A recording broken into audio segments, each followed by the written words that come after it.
किस प्रकार भारत जोड़ो यात्रा में वो नज़ारा देखने को मिल रहा है।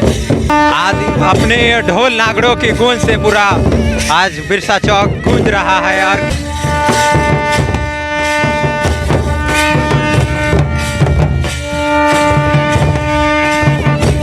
के धरती से आए हुए हैं, इनसे भेंट करना चाहते हैं श्री राहुल गांधी से। क्या कहेंगे दादा, आज कुछ उम्मीद करेंगे? आज उम्मीद करेंगे कि राहुल हम उनसे भेंट करेंगे और जितना भी हमारी समस्या है, आदिवासियों की समस्या को बताएंगे।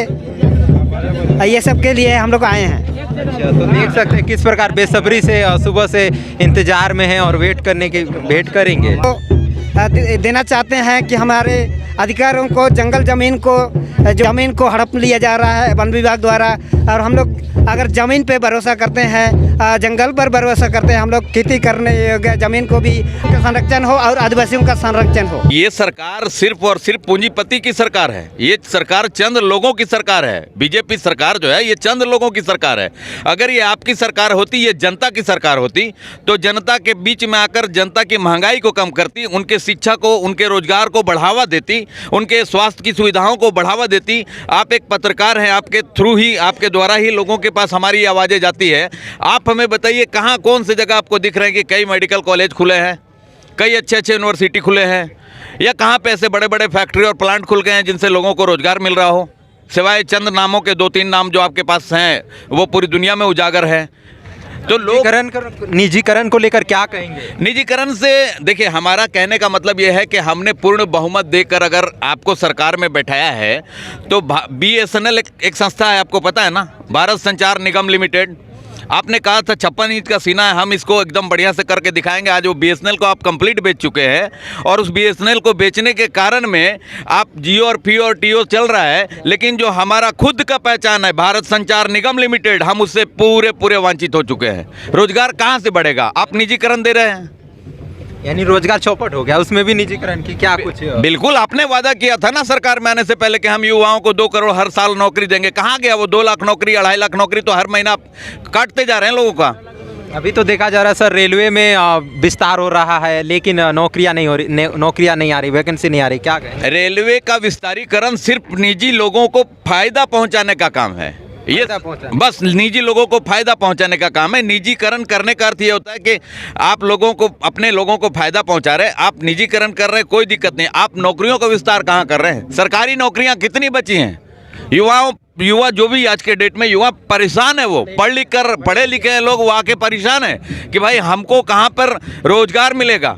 और जब रोजगार की बात आती है तो कभी पकौड़ा तल लो, कभी चिप्स बेच लो।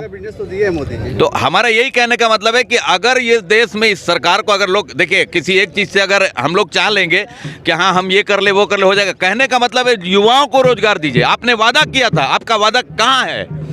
आप चंद युवा को रोजगारी दिए हैं, अंबानी अडानी ये लोगों को आप दे रहे हैं, तो ये लोग से नहीं होगा ना, वो तो आपका निजीकरण का मामला है। तो क्या कहेंगे, वादा करते हो निभाते नहीं है मोदी? तो जनता को फैसला वादा ये खूब करते हैं, पर ये वादा निभाते नहीं है, क्योंकि ये चुनाव के बाद इनसे जब आप सवाल करेंगे तो ये कहेंगे वो तो चुनावी जुमला था। और ये आपने भी सुना है, अभी तो राम मंदिर बना दिए, क्या बोले? देखिए, हमारे देश के लोग ऐसे है ना, राम मंदिर, मस्जिद ये सब पे नहीं जाते हैं। हमारे देश में, भारत में एक ऐसा आपसी मेल मिलाप है। भारत एक ऐसा देश है ना जहाँ पे कुछ नहीं, ये सब चीज़ पे नहीं है। राम मंदिर भी रहना चाहिए, मस्जिद भी रहना चाहिए, गिरजाघर भी रहना चाहिए, सभी कुछ रहना चाहिए, क्योंकि हम 4 भाई हैं। भारत माँ के 4 सिपाही, हिंदू, मुस्लिम, सिख, ईसाई। हमारा कहीं कोई बैर आपस में नहीं होना चाहिए। लेकिन हम इन सब के बाद सबसे पहला सवाल ये लगते हैं कि भाई हमारा रोजगार कहाँ है? हम रोजगार में किधर चल रहे हैं? हम भारत को कितना विकास की ओर ले जा रहे हैं? महंगाई आसमान पे छू रही है ना भाई, तो भारत विकास कहाँ से कर रहा है? जवाब दीजिए।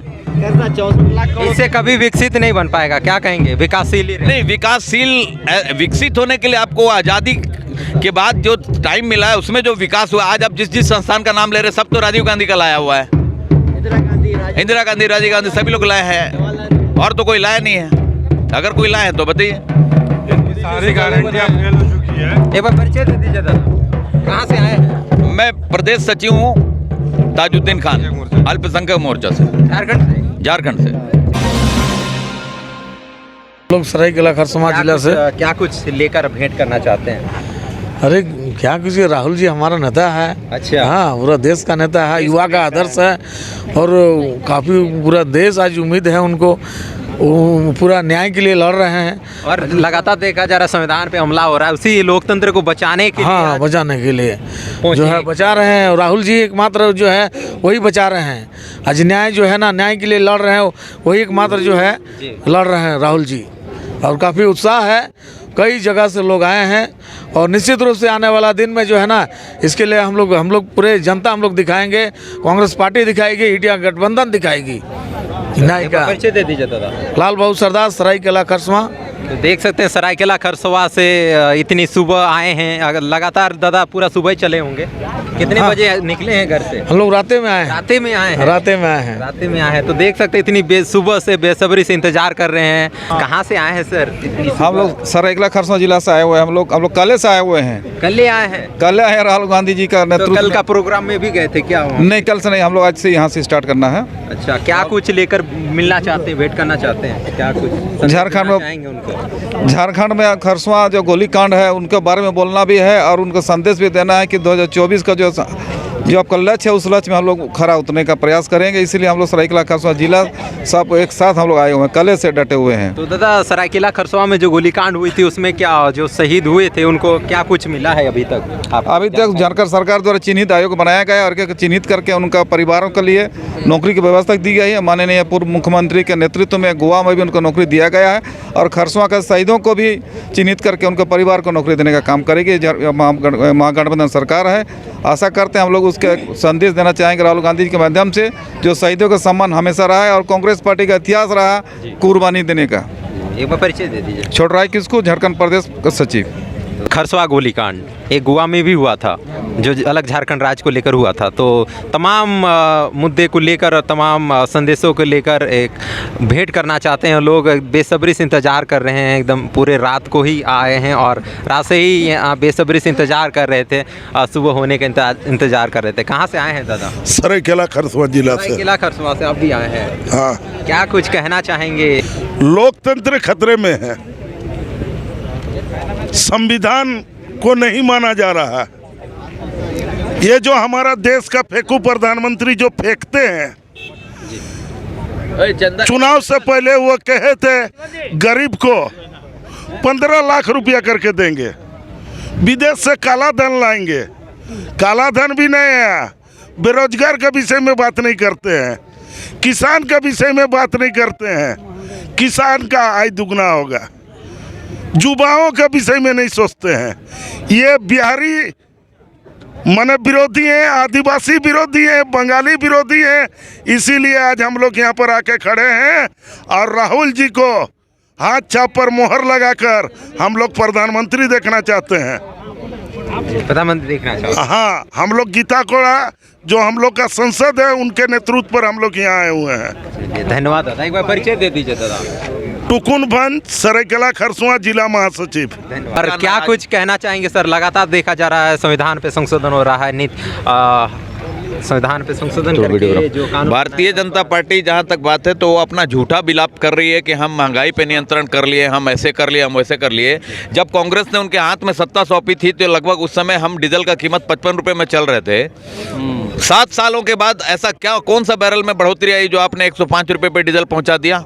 शिक्षा के और आपने कौन सी विकास का काम किया? शिक्षा के कितने संस्थान बनाए, मेडिकल के कितने संस्थान बनाए?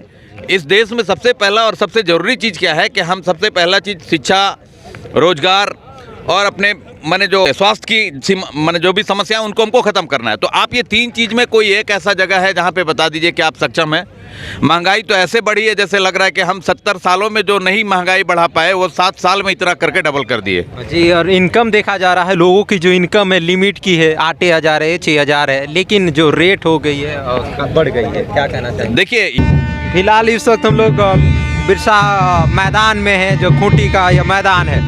फिलहाल आगे का और भी आपको नज़ारा दिखाएंगे। फिलहाल अगर आपको चारों तरफ दिखाएंगे तो अभी किस प्रकार लोग आ ही रहे हैं, अभी देख सकते हैं देश का राष्ट्रीय झंडा लहराते हुए। अभी जितने भी इंडियन नेशनल कांग्रेस के जो पार्टी के जो सदस्य हैं वे सभी आए हुए हैं और हौसला अफजाई कर रहे हैं। आपको बता दे चलें भारत जोड़ो यात्रा में श्री राहुल गांधी जो हैं वे कई जगह यात्रा कर चुके हैं और आज खूंटी पहुंचे हैं।